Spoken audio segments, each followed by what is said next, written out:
ಅದನ್ನು ಯಾವ ರೀತಿಯಾಗಿ ಬೆಂಬಲಿಸ್ತಾರಪ್ಪ ಅದು ಬುದ್ಧಿವಂತರಿದ್ದಾರೆ ಮಾತಿನೆಲ್ಲ.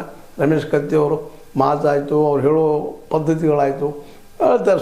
ಜೊತೆಗೆ ಭಾಷೆಯಲ್ಲೂ ಸಹಿತ ಮೃದುವಂತರು ಪ್ರಯತ್ನ ಮಾಡ್ತಾಯಿದ್ದಾರೆ. ಒಂದು ಕಾಲಕ್ಕೆ ಹುಮ್ಮತನ ಇತ್ತು, ಎಲ್ಲ ಇಲ್ಲಂತಲ್ಲ, ಆದ್ರೆ ಮೊದಲಿನಷ್ಟಿಲ್ಲ, ಕಡಿಮೆ ಮಾಡ್ಕೊಳ್ತಾ ಇದ್ದಾರೆ. ಅದು ನಮ್ಮ ರಾಜಕೀಯ ಬೆಳವಣಿಗೆ ಅಡ್ಡ ಬರ್ತದೆ ಅನ್ನೋ ಭಾವನೆಯೂ ಅಲ್ಲಿರ್ಬೋದು. ಒಟ್ಟಾರೆಯಾಗಿ ಇವತ್ತು ಜಾರಕಿಹೊಳಿ ಅವ್ರ ವಿರೋಧಿಗಳು ಒಂದಾಗ್ತಾ ಇದ್ದಾರೆ. ಯಾವ ರೀತಿಯಾಗಿ ಇವರು ಅಟ್ಯಾಕ್ ಮಾಡಬೇಕು ಅನ್ನುವಂಥ ಪ್ರೀ ಪ್ಲಾನನ್ನು ಮಾಡ್ತಾಯಿದ್ದಾರೆ. ಹೀಗಾಗಿ ಬೆಳಗಾವಿ ಜಿಲ್ಲೆ ಇದ್ದಿದ್ದು ಇವತ್ತು ಅತ್ಯಂತ ರಾಜಕೀಯವಾಗಿ ಅಲರ್ಟ್ ಇದ್ದಂಥದ್ದು ಅನ್ನೋದ್ರಲ್ಲಿ ಎರಡು ಮಾತಿಲ್ಲ. ಜೊತೆಗೆ ಜಾರಕಿಹೊಳಿ ಅವರಾದರೂ ಸಹಿತ ಇನ್ನೂ ಜನರಿಗೆ ಮುಟ್ಟುವಂಥ ಕೆಲಸವನ್ನು ಮಾಡ್ತಾಯಿದ್ದಾರೆ.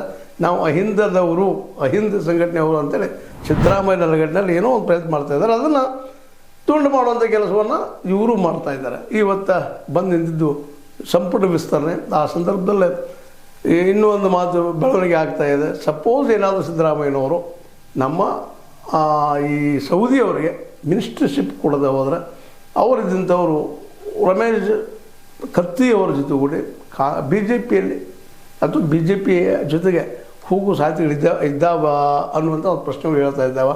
ಯಾಕಂದರೆ ಗೆಳೆತನ ಪಾತ್ರ ಅವರಿಬ್ಬರ ಮಧ್ಯೆ ಭಾಳ ಚೆನ್ನಾಗಿ ಇವತ್ತು ರೂಢಿ ಆದಂಗೆ ಆಗಿ ಹೋಗ್ಬಿಟ್ಟದ. ಜೊತೆಗೆ ಎ ಬಿ ಪಾಟೀಲ್ ಒಬ್ಬರ ಬಲಿಷ್ಠಲ್ಲಿ ಜನಪರ ಇದ್ದಂಥ ವ್ಯಕ್ತಿ ಇದ್ದಾರೆ. ಇವೆಲ್ಲ ಕಾರಣಕ್ಕಾಗಿ ಎ ಬಿ ಪಾಟೀಲರು, ಕತ್ತಿಯವರು, ಸೌದಿಯವರು ಇವರು ಒಂದವು. ಜೊತೆಗೆ ಈ ನಮ್ಮ ರಾಯಭಾಗದ ಏನಪ್ಪ ಅಂತಂದ್ರೆ ವಿವೇಕರಾವ್ ಅವರು ಸಹಿತ ಒಳ್ಳೆ ಸ್ಪಂದನೆ ಕೊಡ್ತಾ ಇದ್ದಾರೆ. ಇವರಿಗೆ ನಾವು ನಿಮ್ಮ ಜೊತೆಗೆ ಇದ್ದೀವಿ ಅನ್ನೋಂಥ ಮೆಸೇಜ್ ಕೊಡ್ತಾ ಇದ್ದಾರೆ ಅನ್ನೋಂಥದ್ದು. ಇದೇ ಕಾಲಕ್ಕೆ ನಮ್ಮ ಮಹಾಂತೇಶ್ ಕಡಾಡಿ ಅವ್ರ ಜೊತೆಗೆ ಪ್ರತಾಪ್ ರಾವ್